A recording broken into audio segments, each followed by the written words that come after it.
Genetics. What can it mean? The ability to perfect the physical and mental characteristics of every unborn child. Of genetic engineering. To choose the genes. In the cells nucleus. I've always been fascinated by genetics. The official definition is the study of units of heredity. Okay, genes are made up of DNA. They help determine what makes you, you. And as you know, they get passed on from your parents and your grandparents and your great-grandparents from generation to generation. They give you your heritage. They decide your gender, your eye color, whether you have freckles, how you might smile, and how it might shape your entire body. And thanks to technology, today we can figure out our genetics in just a few weeks in the comfort of our home.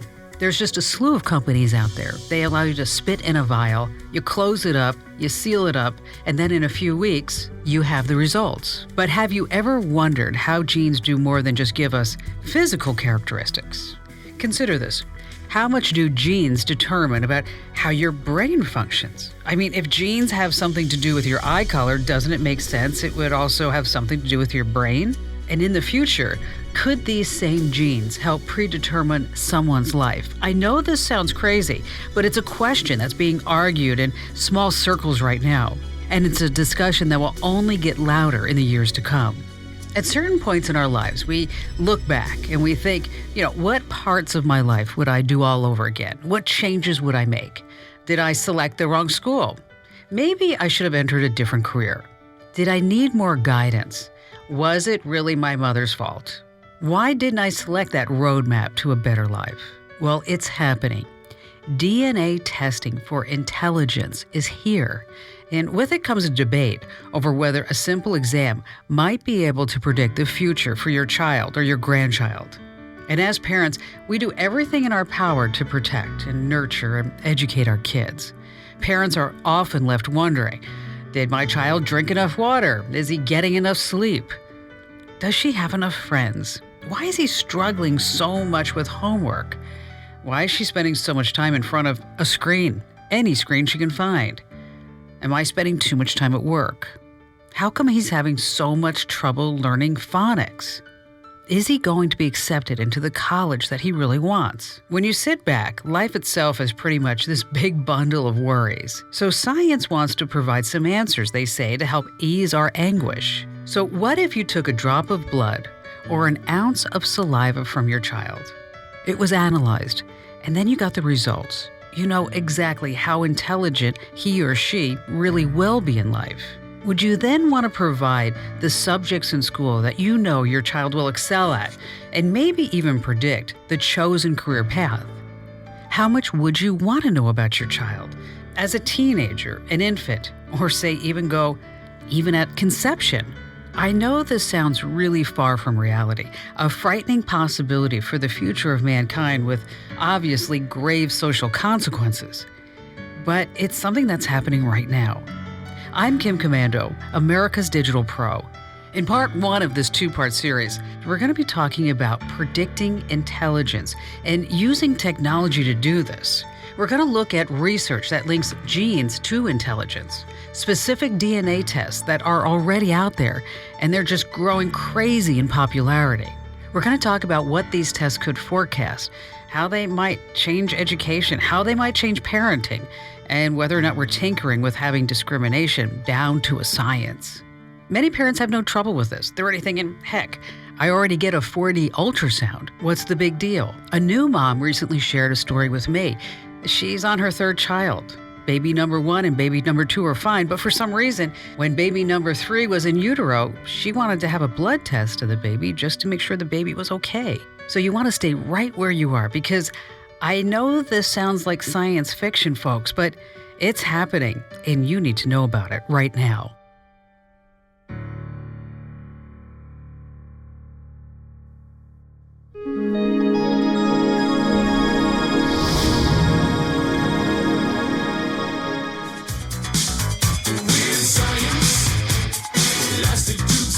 In 1985, The science fiction / comedy movie Weird Science hit theaters. I don't know if you remember, but there were two teenagers, Gary and Wyatt, and they had this idea to create their perfect dream woman. And they did it with a doll, a computer, and, say, too much imagination from Hollywood. Over 3 decades later, science is yet to generate that perfect person out of plastic.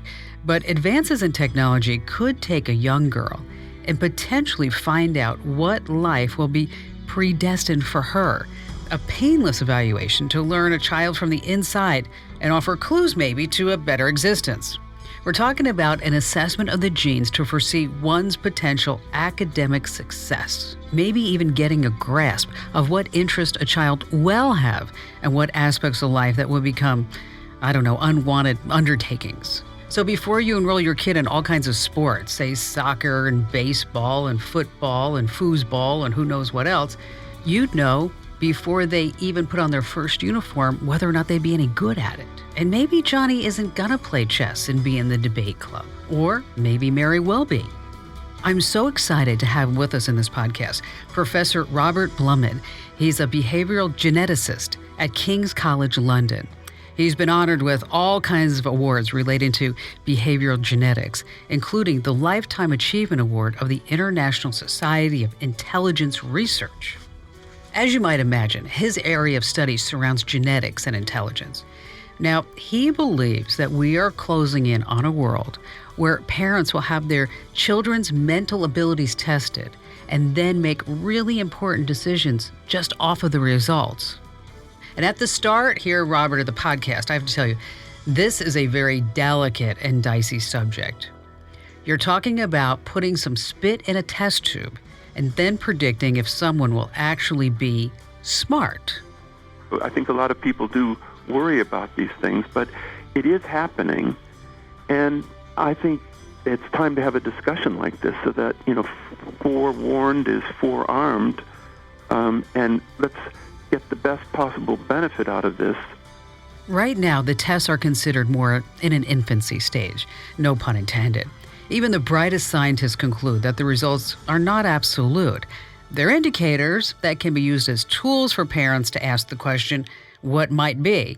So over time and with ongoing research, there are some who believe that these tests will become more clear. So think back in those courses that you took in high school and college. And so you might remember that there are tens of thousands of genes within the human body. They're so tiny, you can't really see them. But imagine that picture. You know what I'm talking about. It's spaghetti-like formations called chromosomes. And every gene in your body has a really specific job. Now, all of them, when we put them together, make you, you, and me. So step back. Now, think of yourself as the entree. And all these genes are the ingredients for this recipe that creates what you see in the mirror, or in today's times, when you take a selfie. Technology has become so advanced that we can zoom into the slightest genetic differences of each and every one of those ingredients. So, Robert, you believe that we now have the scientific know-how to break down the DNA in our genes? We're not talking about a single gene. We're talking about what we've learned in the last few years, thousands of DNA differences of very tiny effects. So that's the big thing we've learned in the last few years. So we're not looking for 1 or 2 or 20 or 200 genes, but rather we're looking for thousands of DNA differences of very small effect size. And the excitement is that in the last 2 years, we can aggregate, we can sum up those tiny effects and create what we call a polygenic score, multiple gene score, that can predict a lot of important traits in the population for individuals. So genes play an enormous part in our lives. Think about each time you walk into the doctor's office, whether it's you have the flu or maybe it's just your yearly checkup. The process is really quite similar. When you check in, you're given a clipboard with a few sheets of paper. And for the best care, you need to sit back and fill out your family's health history. You know the questions. Do you or anyone in your family have issues like high blood pressure or high cholesterol? Does anyone in your family have or have had serious illnesses like cancer, stroke, or dementia? Because a massive part of our health and our lifespan, it's all hereditary. Of course, we know we should exercise and eat better, but we use our family background to help deliver better health care because our genes play this variable in our lives. Now, proponents think that DNA can be broadened to more than just physical characteristics. I'm talking about an expanded comprehension of your mental and cognitive abilities, all with the intention to give you a happy, satisfying, and better existence, a longer life. And unlike any other predictor you can think of, your DNA differences don't change from the moment of conception. So you start life as a single cell, and then you become these trillions of cells, but they all have that same DNA. So these inherited DNA differences don't change throughout life. So let's talk about the DNA IQ test, Robert. When is the best time for this test to be administered? The earlier the better? I mean, maybe even before the child comes into this world? You can predict intelligence not just in adulthood or not just when someone's an adolescent or a child, but from the moment of birth or even conception for that matter. It sounds like science fiction becoming reality. Robert, you're talking about testing at an embryonic level or as a newborn. Now, that's a reality that's going to panic a lot of folks. Are you concerned about the backlash over the sheer thought of science, and I'm just talking about science now, determining someone's intellectual skills? You know, new advances always create new problems, and there's a lot of people who go on and on. There's books and books written about the doom mongers saying, you know, the sky's going to fall if this ever happens. But I see a lot of positive aspects to this, and the fact of the matter is the genie's out of the bottle, and it's happening. A lot of critics believe that this is just dumb, and going as far as calling it a threat to our society. Still to come, the other side of the debate. Could these exams lead us down a path where we've been before? A road that ends in massive destruction and slaughter? Now remember that 1990s sci-fi movie Gattaca? In the not-too-distant future, our DNA will determine everything about us. A minute drop of blood,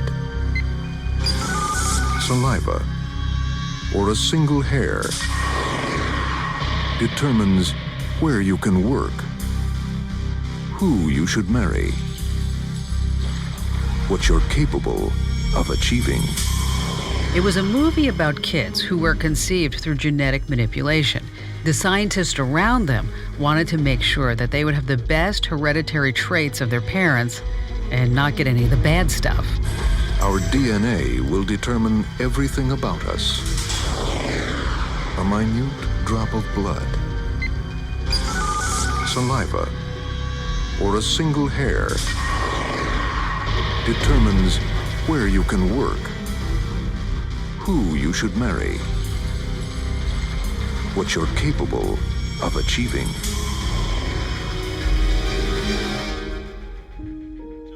DNA tests for intelligence. Is this a threatening probe into the human soul or a future that you're willing to accept? After all, we're still waiting for those flying cars and teleportation machines we see in movies. But instead of those priceless inventions, we're breaking down DNA in the brain. That's something not too many of us would have even thought would be possible decades ago. And of course, not everyone is embracing. One person adamantly against the notion of DNA IQ tests is Dr. Catherine Bliss. Catherine is an associate professor of sociology at the University of California, San Francisco. Her most recent book is titled Social by Nature. She takes a look at the trendy science of the new millennium. Her big apprehension is that we're viewing human nature too much as just a genetic factor. Let's start at the beginning, Catherine. What do you think fascinates us about DNA? Yeah, I think that there's something about the symbolism of DNA.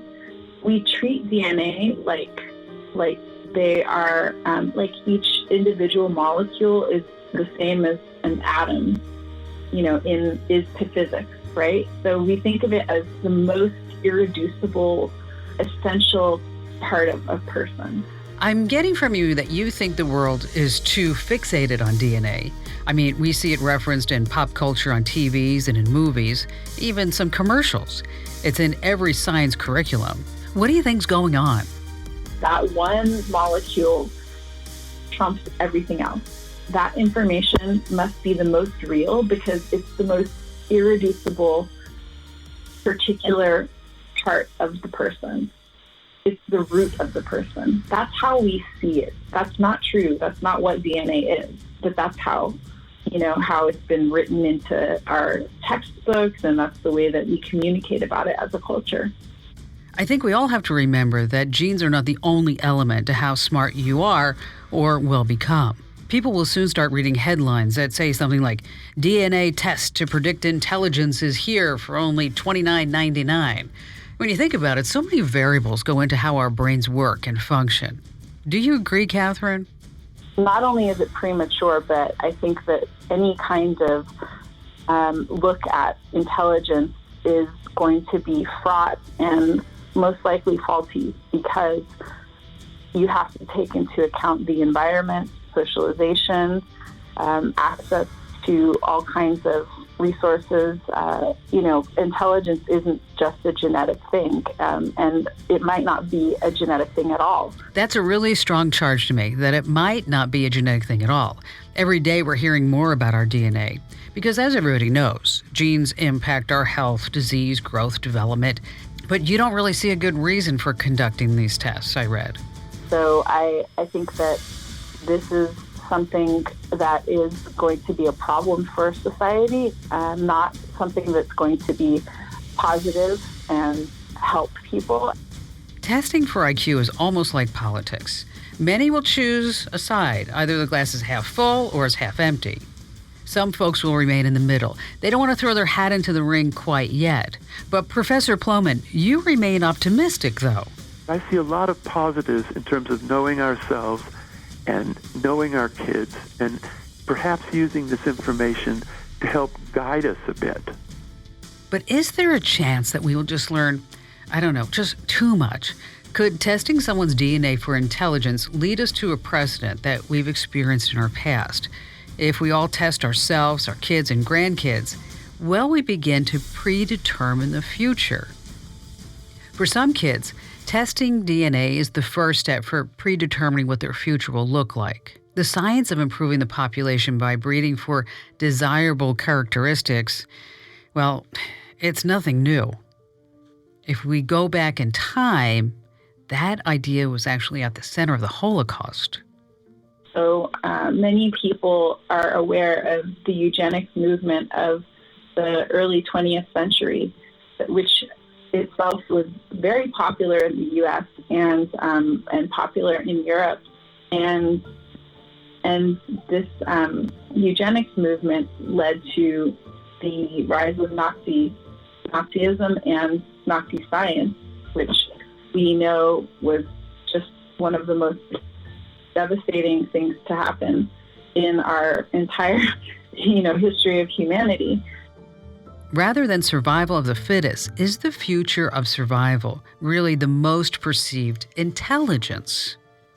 Many people believe that our fascination with IQ could be too much to keep these tests. So many people are fascinated with IQs.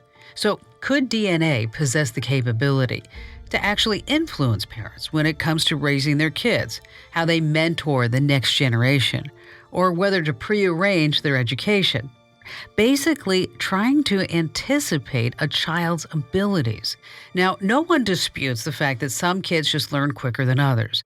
But what if we could help a student before he or she even begins struggling with a certain subject? Could these DNA tests facilitate that?